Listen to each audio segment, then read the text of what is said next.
السلام علیکم دوستانو، زه یم سلام او تاسو ګورئ سلام فارمسي چینل. دوستانو نن دغه ویډیو کې خبره کوو د شربت Zybon-d باره کې. دا د چیش لپاره استعمالیږي او کومې فایدې لري او څنګه استعمالیږي.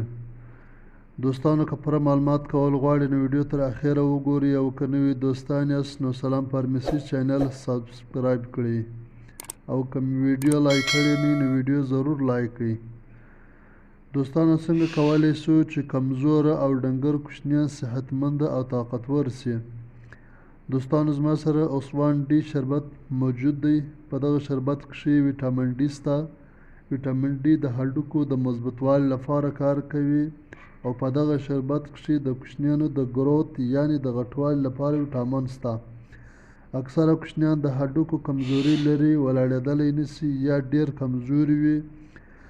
دوستانو که د کوچني عمر تر کال کم وي نیمه کاچوغه د ورځې یو وارې تر یوې میاشتې پورې ورکوئ، او که یې عمر تر کال پورته وي بیا یوه کاچوغه د ورځې یو وارې تر یوې میاشتې پورې ورکوئ.